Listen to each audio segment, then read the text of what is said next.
Alrighty, Nintendo Intelligent Systems. I am. Sometimes it doesn't feel like it. I am one of those words. Are you sure about that? Yeah, I'm obviously intelligent. No, I mean Ethan. You're what? Are you sure you're intelligent? A what? Oh, greetings, everybody. I'm Ethan. And I am gameupsmile, also known as Alfredo. I'm playing DMC5. I'm Josh. Who's gonna derail his own train? I mean, Yeah. alrighty, but hey, welcome to Paper Mario. This is the channel's very first RPG of the game, and I mean like a classic turn-based RPG. We have technically done Fallout New Vegas, and that's an open-world RPG, but that is a much different formula than what we're about to engorge ourselves with here. So yeah, because RPGs are long, they're very long, and we somehow managed to cram New Vegas into like 16 episodes. So not an RPG. That's because fucking Cameron's a psychopath. Oh, yeah, that's kind of true though. Let's be clear here. That was because Cameron has thousands of hours in that game and knows how to optimize his shit. Yeah, so there's that. But I like. This will be 100 episodes. It's not gonna be. It's not. It's surprisingly shorter than our Skyward Sword playthrough, which is 51 parts. I mean, technically that can also be considered an RPG. I mean, I don't know. Kind of. Like I said, it can be considered. I'm not saying it is. I guess there has been this sort of like long-winded discussion for years now, trying to fit the Zelda formula into whatever the hell genre, because I don't think people know what kind of genre it is. I mean, if you want to just say generically, you could say action-adventure, but like... Action, I mean, yeah, that is what it is, but mostly adventure. Yeah, that's true. That's true. Yeah. So... But yeah, some people have tried to like make it like it's an RPG because like it takes so long and it just doesn't feel like a traditional adventure action sort of. I'm not entirely sure. And that was a conversation that happened before Breath of the Wild was even a thing at that point. So yeah. I suppose Breath of the Wild, Tears of the Kingdom have some RPG elements in them. I wouldn't say Breath of the Wild is an RPG. I would say like maybe previous games. Yeah, I feel like if you want to consider it RPG, then yeah, the open world Zelda games are a little more accurate, I suppose. But before then, when there weren't really numbers in the thing, so yeah, it's weird. But this game is much shorter than our Skyward Sword playthrough by about like 12-ish episodes, I want to say. So maybe that is short. Yeah, it's the second longest playthrough of the channel, but for good reason this time, and not like Skyward Sword's bloated ass campaign Song of the Hero bullshit. Adding, ladies and gentlemen, like 5 times. I don't want to touch that game for a long time.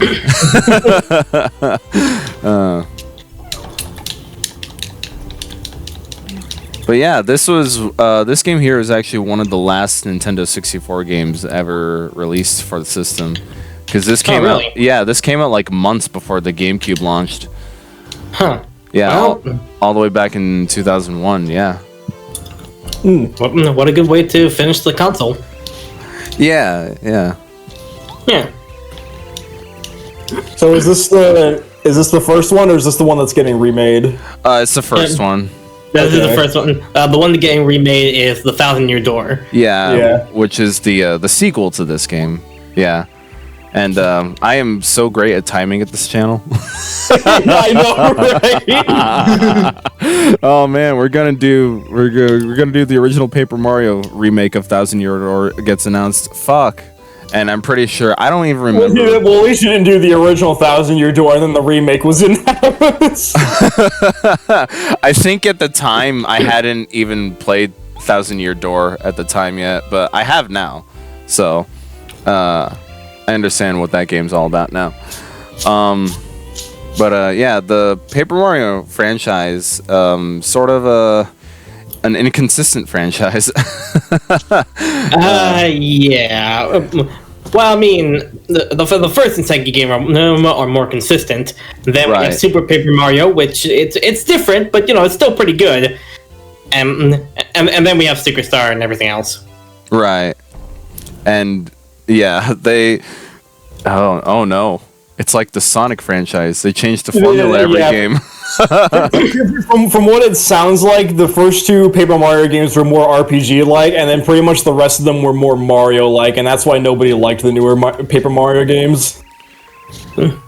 I think they still had some semblance of RPG elements in them, but yeah, but here's the problem. While yes, some of the combat can be good. I mean, it's not perfect, but it's okay. Mm-hmm. But they removed EXP entirely. Right. So you have no reason to keep fighting. Right. Yeah. And so did they even have like a leveling up system then? Yeah. I mean, honestly, I don't really know, and I don't really care at this point. Yeah, that's a fair assessment. I am not very literate in the Paper Mario franchise. The only reason why I'm doing this game is because one, I grew up with this game, so I have a lot of memories with this game, and two, just for a general basis of how we want to do turn-based RPGs for the channel, because we haven't ever done one before this point, and so we're just going to get an idea. This is kind of like a test run. Yeah, and I think even Paper Mario is even designed to be like a baby's first RPG. I guess that makes sense. Yeah, because like the numbers are, you know how like in other RPGs when you like deal out damage by like mid game, you're like doing like 4,290. Like, how the hell is the game calculating that? How are you calculating that? You're not. Yeah, okay, that I understand. It's called RNG. Right. Yeah. Paper Mario does not do that. Understand, yeah. I understand that sentiment because the two games is a bit different. You always start in the hundreds. Mm-hmm. In the base, so by like end game you're doing like 9,000 damage. Right. So, but still, I understand that sentiment. Yeah. So just for like my damage output right here, 1. Yep. Yeah. So basically, Oh, I was gonna say what you were gonna say. Yeah, it's all very simple. No big numbers, just double digits, and maybe if you're lucky, triple digits. But that's about it. Maybe 1,000 Year Door is a bit more harder, so that's when you do see.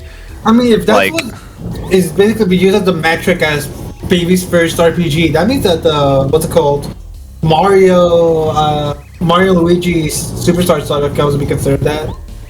So it doesn't have that high numbers.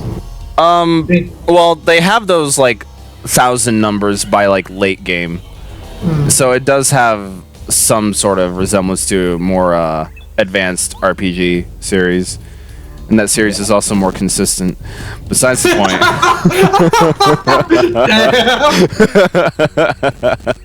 Yeah, but that's besides the point. But yeah. There aren't really high numbers in the combat system here. It's all like basically, you can think of the battle system as a math equation, really. I mean, you're not wrong about every RPG. It all comes down to math. I mean, like player, like player math. I'm like trying to phrase it as like you know the player will actually have an understanding of how much damage output that you'll do and how much health that the enemy has. So yeah. Bowser just killed us, by the way. Oh no, we lost. Well, start again. Like any other RPG. It's just, I mean, it might be every other RPG but simplified, because in all fairness, once in RPGs, eventually it just becomes like calculus. You're trying to fucking calculate how much a percentage will give you in terms of damage boost. Or this might be just simple math of, hey, 1 + 1 = 2. Yeah, that's what I'm trying to say here. It's just like if 1 + 1 equals 2. And, there's no percentages. You don't have they're pull out the calculator. With this game there really isn't, and that's fine because it is supposed to be like the entry level RPG, and that is a-okay. It is very, very simple. So that was the intro sequence. Now we have. Oh no, we lost. Now we have another intro sequence. I think one thing that's very different from the other Paper Mario games, aside from combat and everything else, is how every other character aside from the main cast is very unique in their own way. Like the Toads, the Koopas, the Goombas. Literally everyone isn't just the default. What they are. Right. It's just a random Toad number 1, random Toad number 2. Yeah. And random Toad number 3, but this time he's blue. Right. No, they just take what already looks good and just make it look different, to stand out. And that's what I like about these Mario spin-off games. They expand the world in a way that you never really expect, and really give the world a lot more personality instead of everyone just looking the same. Right. Like the new Super Mario Bros. Graphic design. I mean, you see, here's example number 1. Exactly. A female Goomba, a child female Goomba. See, I just stopped a lot of people from making internet searches right there. Hi, I'm Chris Hansen with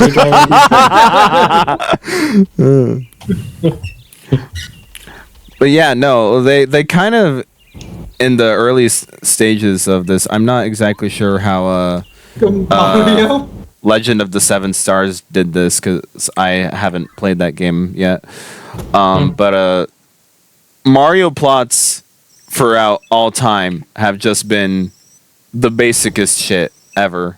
And so when they tried to do it in the RPG genre, aka the story-driven genre, how the hell are you supposed to do that with Mario, The guy with no story, how do you make a story out of that? I mean, you just use the basic premise that it's built off of, and boom, you got your story. I mean, you can like how long can you justify the like Princess Peach being kidnapped? How long can you justify that premise for like 8 hours? Well, yeah, but Mario RPG kind of skimmed away from that. Well, at least after the beginning of the game, like Princess Peach gets kidnapped, and then a new baddie comes out, and now Peach and Bowser teams up with you to stop this new baddie. It's subversion, and I like it. Because when Super Mario RPG came out, a lot of people already came into expecting, oh, the princess got kidnapped, but now we gotta save her. This time as an RPG. But whoop, expectations have been subverted. Right, because they gotta make the story somehow interesting. If you're just gonna have the basic Mario plot be 18 hours or something, Yes. So if the writer's good enough, I can believe they could do it. Mario and Luigi Paper Jam. Sorry. What was that? No? Nothing? No? I didn't hear anything. Fuck you talking about? But yeah, no. Yeah, some of the later games do have that like subvert expectation, like final boss isn't Bowser, but this game it is pretty cut and dry. It is Bowser. That's the bad guy. That's the final boss of this game. Who could have seen that? But the way that this game actually has some fantastic world building. It's not just because all the little side characters like this Goomba with the mustache here has a mustache.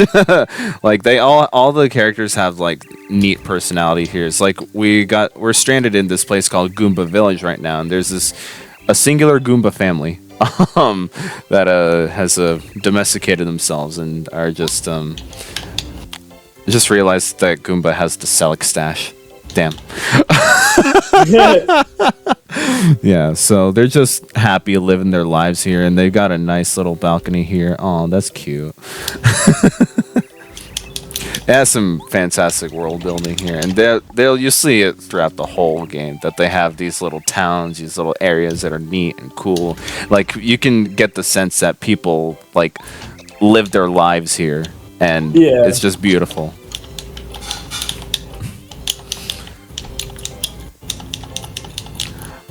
But yeah, and there's even a broader plot than just Bowser kidnapping the princess, because in that little title sequence thing there, he captured this thing called the Star Rod, which is basically the mushroom. Vibrator.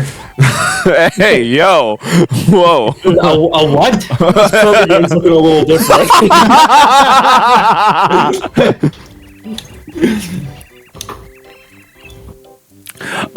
It's basically okay. So one of the more fascinating parts of this game's world building, they gave the Mushroom Kingdom a sort of religion. Really? They're called the Star Spirits, and people like. I know. The people, what it is like people make wishes to the stars, and then their wishes may or may not be granted, and so every time.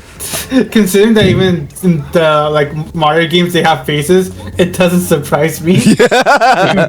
Yeah, and so because Bowser had wished for Princess Peach and his wish never got granted, he just went up to heaven. I mean, Star Haven, and just basically raided the place of the Star Rod, which is their like wish-making power thingy, mabobber, plot MacGuffin. Plot MacGuffin. Yeah, he just stole. The Deus Ex Machina. Yeah, Plot device. Yeah, he just stole the most important plot device in the thing. So people's wishes are no longer being granted, except for Bowser's. No. I know. So it's kind of funny, but people believe in the stars, and there's a there's a big old praying sequence by the end of the game. But I'm going to save you, Jesus Christ! Oh, I knew it. Paper Mario is the story of Jesus. The Last Supper. That makes sense.